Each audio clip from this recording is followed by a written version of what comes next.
many of you are called, but people put shame on your name. Your life has been messy. Many of you have been promiscuous. You may be a man who loves women. You are called to women, but you just can't seem to stay away from women. You are a woman and you're called to minister to men. And I know that some people say that women shouldn't minister to men, but there are some women who are called to be pastors or prophets or apostles, and you're going to minister to whoever, even evangelists and teachers. You're going to minister to whoever God has given you as a people to minister to. But you keep bringing shame to your name because you can't control your flesh, or you can control your flesh, but it's just something about a certain type of person or people that just puts a fire within you and you don't recognize that it's the enemy. So people shame your name. They talk about how you can't keep your legs closed. But it's not just about sex.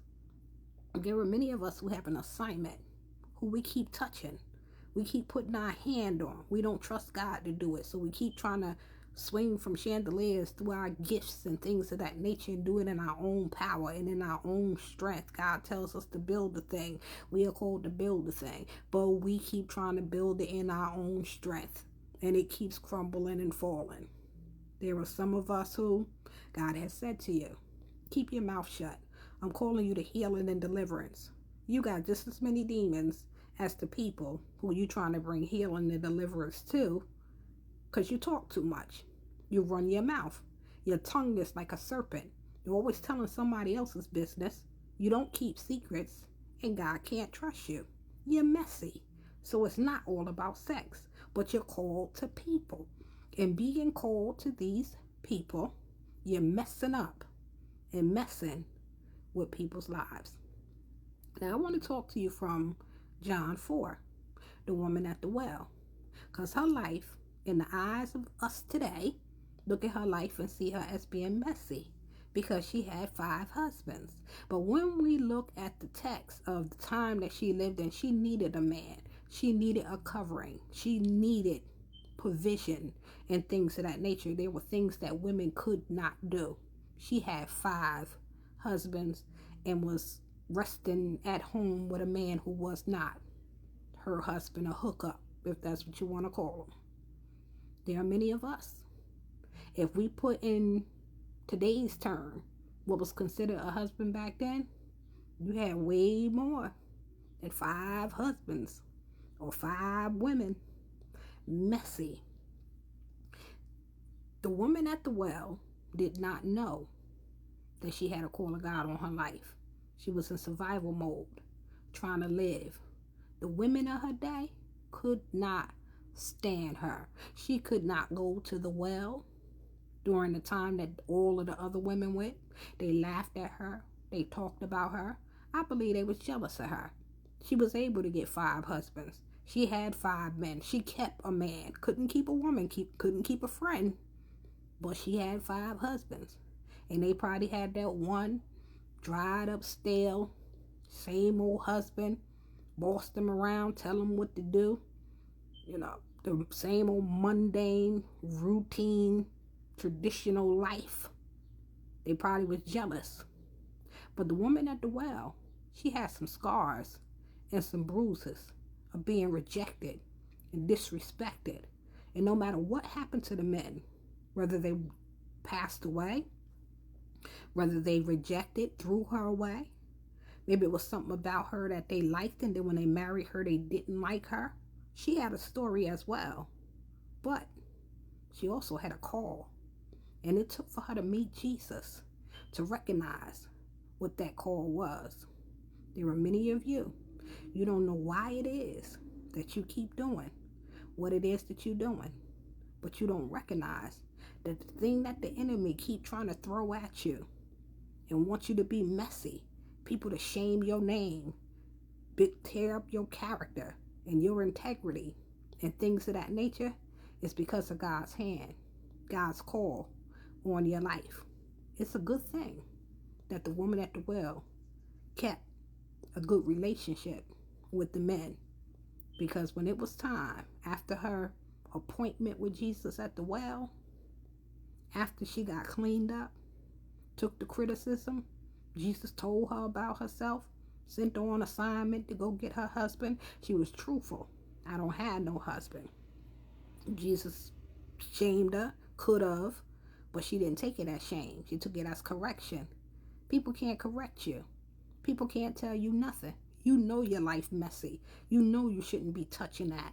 You know you shouldn't be messing with that. You know you shouldn't be doing that. Drugs, alcohol, being promiscuous, building something that God tell you to wait and you're still trying to do it on your own, doing things, touching things, putting your hands in things, putting your mouth on things that you ought not to talking about and doing all different manner of things with your mouth because you're anointed, disgracing people's name and pulling them through the mud like women of the world, like people of the world do. But you got a call on your life. You don't want to take the correction. You don't want to go get your mess and bring it to Jesus. The woman at the well did. And by the time she finished her communication, her conversation with Jesus, she was willing to leave what she brought with her to fill up water, be full of living water, and go with boldness and confidence to the men and say, come see a man who told me all things about myself. And the men came. And what did the men do? Them same trifling women who pointed the finger and laughed at a sister and couldn't understand why she couldn't keep a man, or why she had so many men, or why she can't keep a friend, or what her issue or what her situation was. They didn't try to understand. They pointed the finger at her and laughed at her. And who the husbands brought? Them same women to Jesus and their kids, the whole family. And they believed on Jesus because the evangelist, the woman at the well, went to the men on assignment, the thing that she needed, the thing that people scandalized her about. Once she submitted it to Jesus, surrendered it to Jesus, became living water. Out of her belly flowed rivers of living water. She called the men and their wives and their children to come to Jesus. What's your situation? What do you need to take your hands off of? Who do you need to stop sleeping with? Stop sleeping with your assignment. Stop being messy with your assignment. Stop trying to do things in your own strength. Except the Lord build the house, they labor in vain that build it. Except the Lord watch the city, the watchman waketh but in vain. You keep trying to put your hands, put your mouth, talking about people, disgracing people, telling people's business, called to do ministry and things of that nature. But you talk so much. You're so messy that I can't even use you effectively to do what it is that he wants to do through you. To the woman at the well, she had 5 husbands. Let us look at situations in our lives. Maybe more than 5 areas. Jacked up, messy, out of control. But we look at people and we point the finger at people instead of seeing the assignment in people. We bring shame to people's names, but we don't look at our own lives. This culture that we live in today, people love to take the focus off of themselves and point the finger at somebody else. But God can have an assignment on somebody's life and they just don't know it. The enemy knows it, and that's why he tried to exploit it.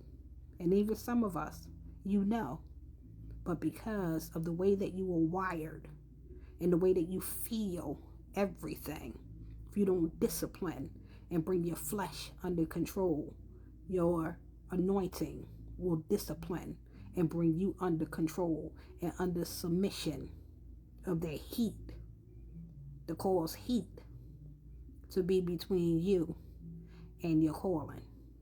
It's messy. Get it under control. Take it to Jesus, like the woman at the well. Are you the woman or the man at the well? It's not about gender.